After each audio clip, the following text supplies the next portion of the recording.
బంగడా చేపలతోని curry అయితే ఈ వీడియోలో పార్ట్ 1గా పెడుతున్నాను. పార్ట్ 2లో చేపల పులుసు ప్రిపేర్ చేసి పెడుతున్నానండి. హాయ్ ఫ్రెండ్స్, ఈరోజు వీడియో ఏంటి అంటే బంగడా చేప, బంగడా ఫిష్తోని కర్రీ ఒకవైపు, ఇంకోవైపు పులుసు ఒకటి ప్రిపేర్ చేయాలి అనుకుంటున్నానండి. ఎప్పుడు ట్రై చేయలేదు బంగడా చేప, ఇదే ఫస్ట్ టైము తెచ్చుకోవడం. మరి ఈ ఫిష్తోని కర్రీ ఎలా ప్రిపేర్ చేస్తాను, తర్వాత పులుసు ఎలా ప్రిపేర్ చేస్తాను అనేది చూపిస్తాను. మరి టేస్ట్ ఎలా ఉంది అనేది కూడా షార్ట్లో చెప్తానండి. మరి ప్రాసెస్ అయితే మాత్రం అన్ని చేపలు ఎలా చేసుకుంటానో సేమ్ ప్రాసెస్సే, కానీ ఒకసారి మీకు కూడా చూపిస్తానండి ఎలా ఉంది అనేది కూడా షార్ట్లో పెడతాను. మరి ఇప్పుడు టైం అయితే మాత్రం 7:30 దాటింది. మా వారు ఆఫీస్ కోసం ప్రిపేర్ చేస్తున్నాను, అందుకే కొంచెం ఫాస్ట్గా ప్రిపేర్ చేస్తున్నానండి, టైం లేదు. అందుకు ఇప్పుడు బంగడా ఫిష్తోని మొదటగా కర్రీకి అయితే మాత్రం ప్రిపేర్ చేస్తున్నాను. ఎలా చేస్తున్నాను ఏంటి అనేది చూసేయండి ఫ్రెండ్స్. మన సబ్స్క్రైబ్లో ఒకరు ప్లాస్టిక్ బోర్డు, నేను ఆనియన్ కట్ చేసే బోర్డు ప్లాస్టిక్ యూజ్ చేస్తున్నాను కదండి. ఒక అతనైతే మాత్రం ఏం చెప్పే ప్లాస్టిక్ వాడకండి, ప్లాస్టిక్ బోర్డ్స్ గట్టను అన్నారు. అందుకని అతను చాలా సాఫ్ట్గా చాలా బాగా చెప్పారు. అలా చెప్తే వినాలనిపిస్తుంది కదండి. ఇది కూడా చాలా రోజులకు ముందే అతను కామెంట్ పెట్టారు, నాకు అప్పుడు కుదరలేదు. నేను ఇప్పుడైతే తీసుకున్నానండి. ఈ బోర్డు బాగుంది, 400 పడ్డది. కాకపోతే ఇంకా నేను యూజ్ చేయలేదు, తెచ్చి చాలా రోజులు అయింది కానీ యూజ్ చేయలేదు. లాంగ్ వీడియోస్ పెట్టట్లేదు కదా, అందుకని యూజ్ చేయలేదు. ఈరోజు బంగడా ఫిష్తోని ఈ బోర్డుని కూడా యూజ్ చేస్తున్నాను. ఇదే అండి ప్రాసెస్ ఏంటో చూపిస్తాను, చూసేయండి. మన హెల్త్ కోసం చెప్తే చిన్నవారైనా పెద్దవారైనా ఎవరైనా చెప్తే వినాలనిపిస్తుందండి. అది కూడా సాఫ్ట్గా చెప్పారనుకోండి, చెప్పే విధానంలో చెప్పారనుకోండి, ఎవరికైనా వినాలనిపిస్తుంది కదండి. అందుకే నేను కూడా చెప్పింది మన కోసమే కదా అనే ఉద్దేశం మీద నేను తీసుకున్నాను. ఇది అండి విషయం. తర్వాత ప్రాసెస్ ఏంటి అనేది చూపిస్తాను. మా వారు వస్తూ బంగడా చేపని చిన్న సైజు, మరీ చిన్నవి కాదు అలానే పెద్దవి కాదు, మీడియం సైజు అండి, ఒక 4 చేపలు పట్టుకొని వచ్చారు. వాటిని నైటే నేను ఏం చేశానంటే బాగా వాష్ చేసేసాను. బాగా డస్ట్ ఉంది వాటికి, బ్లడ్ గట్ట అవన్నీ చాలా నీట్గా క్లీన్ చేసుకున్నానండి. ఒక 3 టైమ్స్ అయితే బాగా వాష్ చేశాను. ఆ తర్వాత వాటిని అయితే మాత్రం మ్యారిటైన్ చేసేసానండి. ఈ విధంగా మ్యారిటైన్ చేసేసాను. ఇదేంచి కర్రీ కోసం అండి. ఇవి తలలు తోకలు పులుసు కోసం ఆల్రెడీ నైటే మ్యారిటైన్ చేసేసి ఒక పక్కన పెట్టేసి ఫ్రిడ్జ్లో పెట్టేసి ఉంచేసాను. ఇప్పుడే జస్ట్ తీసానండి. ఇప్పుడు తర్వాత నెక్స్ట్ ఏంటి మ్యారిటైన్ చేసానంటే అందులోకి రెండిట్లోకి నేను ఉప్పు, కారం, పసుపు, ధనియాల పౌడర్ వేసాను. ఇంకేం వేయలేదండి. ఈ 4 మాత్రమే వేసి బాగా మిక్స్ చేసేసాను. మిక్స్ చేసేసి వెంటనే ఫ్రిడ్జ్లో పెట్టేశానండి. పెట్టేసి ఇప్పుడే తీసాను. తీసిన తర్వాత నెక్స్ట్ ప్రాసెస్ అనేది చూపిస్తాను, చూసేయండి. ఒక కళాయి పెట్టుకున్నానండి, అది హీట్ ఎక్కింది. ఆ తర్వాత ఆయిల్ కూడా వేసుకున్నాను. ఆయిల్ కూడా హీట్ ఎక్కుతుంది. ఇదే టైంలోనే ఫిష్ పీసెస్ని ఫ్రై చేసుకోవాలి.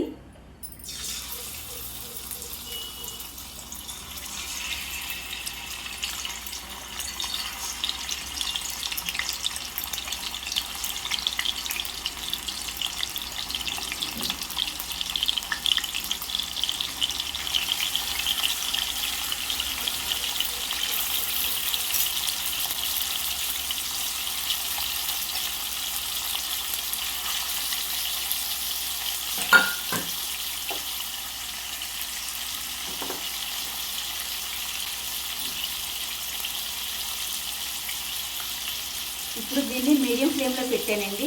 మీడియం ఫ్లేమ్లో పెట్టి బాగా ఫ్రై అయినంత వరకు ఉంచుతాను. ఇదే టైంలో 4 ఆనియన్స్ని దీని మీద ఉన్న పొట్టును తీసేస్తున్నాను. తీసిన తర్వాత చిన్న పీసెస్గా కట్ చేసుకుంటానండి.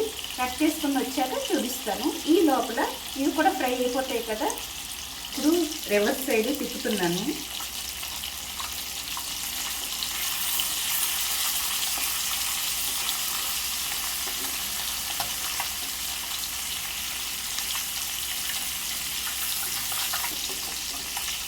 జాగ్రత్తగా ఇరిగిపోకుండా తిప్పుకోవాలండి.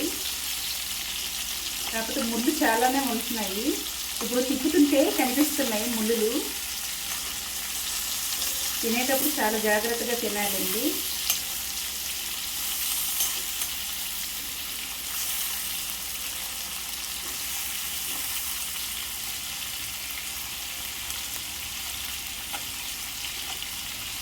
మా వారికి ఏమొచ్చి కర్రీ అంటే ఇష్టం, నాకేమో పులుసు అంటే ఇష్టం. అందుకే 2 రకాలు చేయడానికి ట్రై చేస్తున్నాను. చిన్నప్పుడు కొంచెం ఎక్కువసేపు చేయకుండా ఫాస్ట్గా చేసి వెంటనే తీసేయండి. ఎందుకంటే ఆ అడుగు అంటేసుకొని ఇరిగిపోతున్నాయి. చాలా జాగ్రత్తగా ఫ్రై చేయాలండి, చూసుకోండి. ఇప్పుడు తీసేస్తున్నాను. అసలు ఫ్రై చేయకపోతే బాగుండేమో అనే ఫీలింగ్ కూడా వచ్చింది నాకు. అసలు ఫ్రై చేయకుండా కూడా ఒకసారి మీరు ఎవరైనా ట్రై చేసారేమో చెప్పండి. నేను నార్మల్గా చాలా రకాల చేపలు అయితే మాత్రం ఫ్రై చేసుకుని తింటాను. కొన్ని రకాల చేపలు ఉంటాయి చూసారా, మెత్తగా సాఫ్ట్గా ఉంటాయి. ఏంటిది వంజరం చేప అయితే మాత్రం నేను ట్రై చేయను.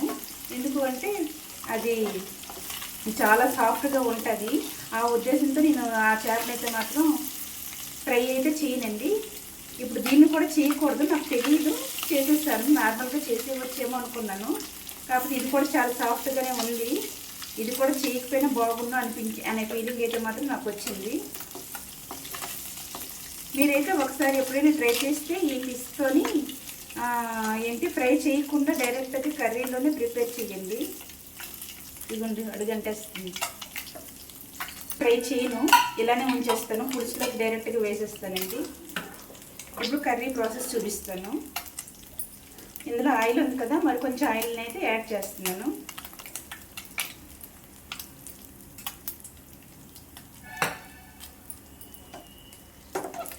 ఇవి ఫ్రై చేసుకున్న లోపలే నేను ఆనియన్స్ పచ్చిమిరపకాయలు అయితే కట్ చేసేసాను.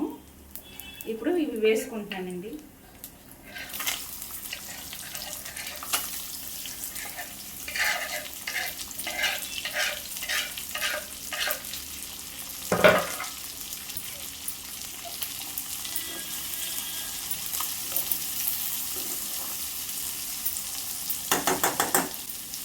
ఒకసారి అయితే మిక్స్ చేసేసాను కదండి. ఇప్పుడు మూత పెట్టేసాను. ఇది మీడియం ఫ్లేమ్లోనే ఉంది. మూత పెట్టేసి బాగా మగ్గినంత వరకు ఉంచుకుంటాను. నేను ఈ లోపల ఆనియను, అల్లం, వెల్లుల్లి, జీలకర్ర వేసి పేస్ట్ ప్రిపేర్ చేసుకుంటానండి. ఒక ఆనియను, ఒక చిన్న ముక్క అల్లం, ఒక వెల్లుల్లిపాయ వేసి, జీలకర్ర కొంచెం వేసి ఇప్పుడే పేస్ట్ అయితే ప్రిపేర్ చేసేసాను. ఇప్పుడు పులుసుకి తర్వాత ఇంకా కర్రీ కోసం అనేసి రెండింటి కోసం అనేసి ప్రిపేర్ చేశానండి. ఈ లోపల ఆనియన్స్ అయితే బాగా మగ్గిపోయాయి.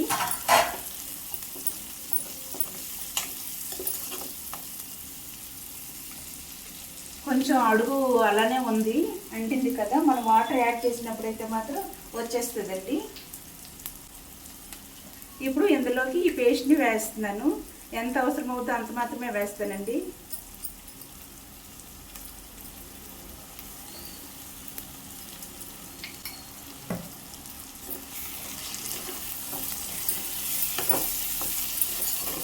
వేసి మిక్స్ చేస్తున్నాను.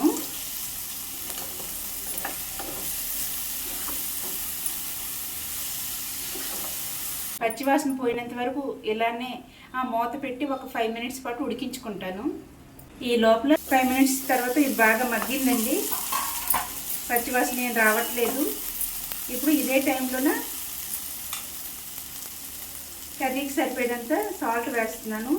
ఆల్రెడీ ఫిష్ పీసెస్ వేసాను కదా, అందుకే తగ్గించుకొని వేస్తున్నాను. తర్వాత కారం వేస్తున్నాను, పసుపు,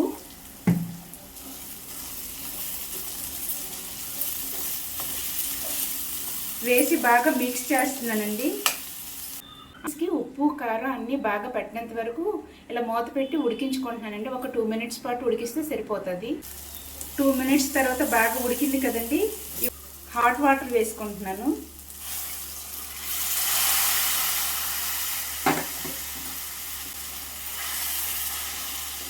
మరీ ఎక్కువ అవసరం లేదు, నార్మల్గా వేసుకున్నానండి, అవి మునిగినంత వరకు.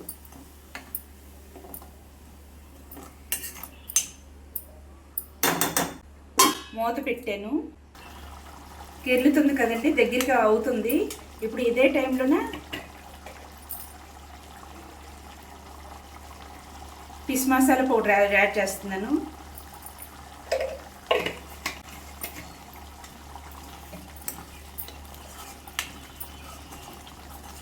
మిక్స్ చేసేసి మూత పెట్టానండి. మీడియం ఫ్లేమ్లోకి షిఫ్ట్ చేసేసాను. ఇది దగ్గరగా ఉడికినంత వరకు ఉంచుతాను. దగ్గరగా అయ్యింది కదండి. ఈ టైంలోన పీసెస్ కూడా వేసేస్తున్నాను.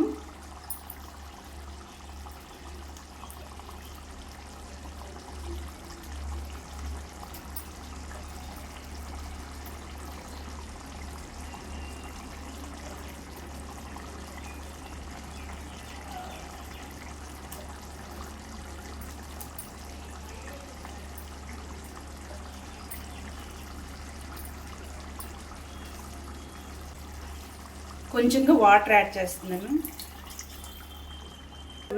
విడిపోకుండా మిక్స్ చేసుకోవాలి.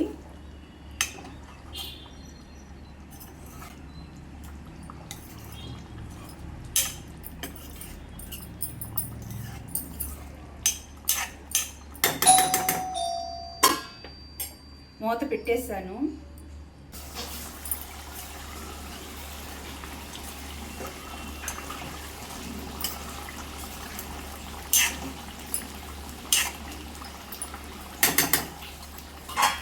కర్రీ అయితే దగ్గరగా రెడీ అయిపోయింది కదండి. ఇప్పుడు ఇదే టైంలో కొంచెంగా కొత్తిమీర యాడ్ చేస్తున్నాను.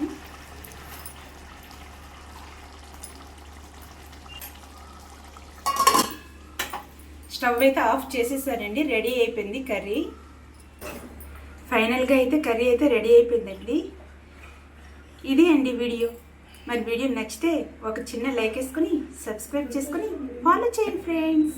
మరి ఫైనల్గా ఈ కర్రీ ఎలా ఉంది అనేది కూడా చూపిస్తాను, చూసేయండి. బంగడా చేప ఎంత సింపుల్గా ఎంత టేస్టీగా ప్రిపేర్ చేసినా చూసారా? సింపుల్గా చేసినా ఎంత కలర్ఫుల్గా, చూస్తుంటేనే టెంప్టింగ్గా ఉంది కదండి. ఈ విధంగా ప్రిపేర్ చేసుకున్నాను. మీరు ఎప్పుడైనా ఈ చేప తెచ్చుకున్నట్టయితే ఈ ప్రాసెస్లో ఒకసారి ట్రై చేయండి. వీడియో నచ్చితే మాత్రం ఒక చిన్న లైక్ వేసుకొని సబ్స్క్రైబ్ చేసుకోవడం మర్చిపోకండి. ఇంతేనండి వీడియో. Bye bye.